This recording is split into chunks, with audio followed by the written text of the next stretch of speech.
like a Hellcat.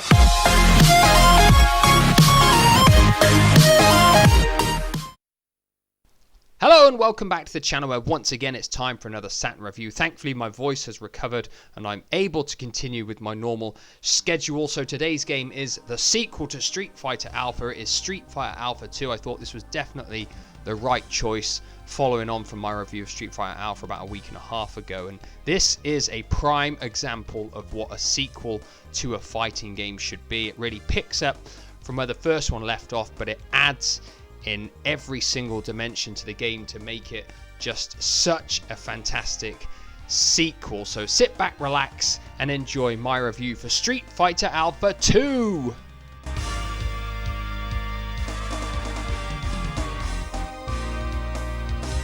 So if you were a Saturn owner back in 1996, you got this game a little bit earlier than the other formats. At the time it came out in November of 96 over here, followed by the PlayStation in the start of December, and then the SNES later December, and then the PC the following year. So once you're on the main menu, you'll see you've got your arcade versus, training mode, survival mode. You can check out the options, backup data and illustrations. Heading into the options, it's standard stuff as always, changing the difficulty, changing the duration of the rounds, the amount of rounds, how much damage your moves do, the speed of the turbo, sounds, that kind of stuff. It's pretty standard stuff. Of course, you can check the key configuration as well, which will lay out the fact that it's got the standard Street Fighter controls that we all know and love. So heading into arcade mode, we will see straight away we've got plenty more characters. Ryu, Adon, Chun-Li, Guy. We've got Ken, my favourite, Zangief. We've got Rolento. We've got Sakura. We've got Jen. We've got Dhalsim. We've got Charlie. We've got Birdie. We've got Rose. We've got Sodom, sorry, we've got Sagat, and then we've got Akuma, we've got M. Bison, and we've got Dan, all are selectable characters from the start. So straight away, we have got a much larger selection of characters in this game, which is a massive plus point right from the get-go.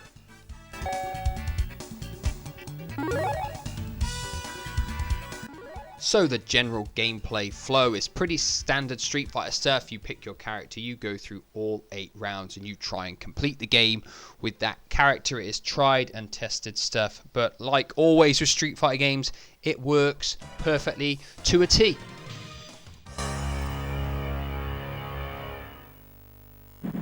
So like I always do, I'm going to talk about how the game looks, how it sounds, how it plays, what kind of lifespan it's got, and whether it's worth playing today.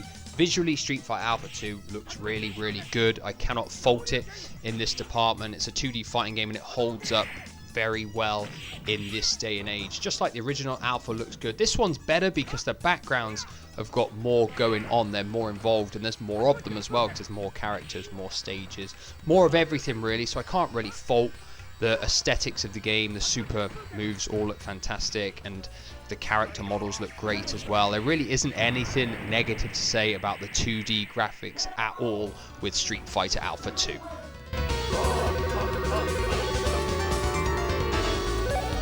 So moving on to how Street Fighter Alpha 2 plays, without a doubt I think this is the biggest strength of Street Fighter Alpha 2. We've got the 3-level super combo gauge still, the alpha counters, the air blocking, the full break, and all the things that came into effect in Street Fighter Alpha, but now we've got the custom combo system.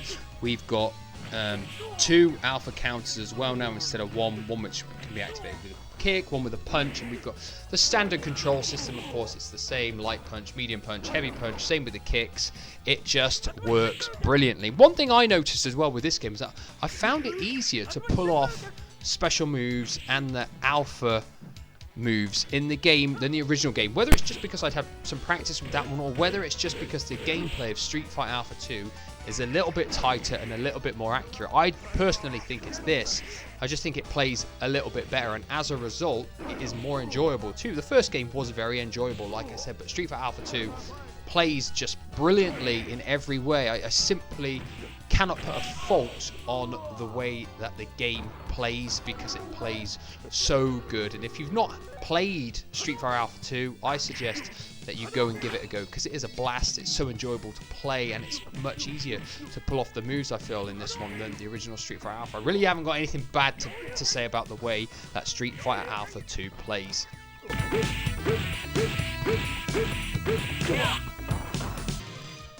And moving on to the sound, you'll probably not be surprised when I tell you that it sounds fantastic as well. All the tracks are fantastic to listen to fight along with. They all suit the stages that they're set to, which is really good. All the sound effects, again, it's one thing I've always loved about Street Fighter games, actually, the sound effects, whether it's the characters performing their moves, whether it's the sounds for hitting each other, the voiceover. I feel everything is great in the sound department with Street Fighter Alpha 2. I really cannot say anything negative pretty much about any aspects of the game, not just the sound. It really is just a fantastic game overall, and the sounds do the game proud too.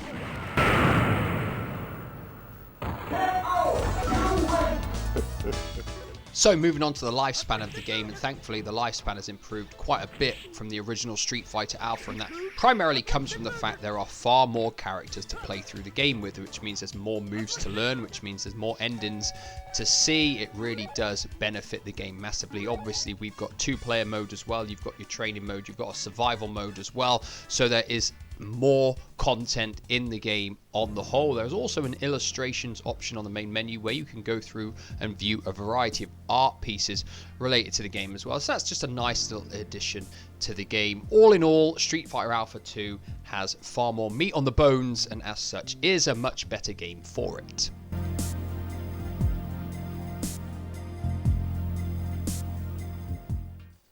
So the biggest question of all is Street Fighter Alpha 2 still worth playing today? And there will be no surprise when I say yes. It is a resounding yes from me, because it is a fantastic two-dimensional fighting game. It really doesn't have any negative points in my opinion. It looks good, it plays great, great sounds, much better lifespan than the original game with more characters. It really is the recipe for success for a sequel, because it builds on the original in every way and just gives you more of everything, which means without a doubt it would always be a resounding success. Second question, does it make it into our top 10? The answer is yes, it does. It smashes its way above practically everything with the exception of Shining Force 3 and comes in at the number 2 spot. In my opinion, it is a better overall game than everything else below it. Also means Croc has fallen out of the top 10. He has clung on and he's been in there quite a few months, but finally Croc has been knocked off the top 10, and it is definitely a worthy addition to the top 10 Street Fighter Alpha 2. What are your thoughts on this game? Let me know down below as always. I genuinely think it's a fantastic 2D fighting game. Also means now I have to move on to Street Fighter 03 and give that a playthrough and a review. Even though it's not a PAL release, I have to do it because it follows on from these two. It's basically in the trilogy, isn't it? So it would make sense to do it. That is all for today. As always, thank you for watching. I do appreciate it. And I will be back soon with another Saturn review. Goodbye for now.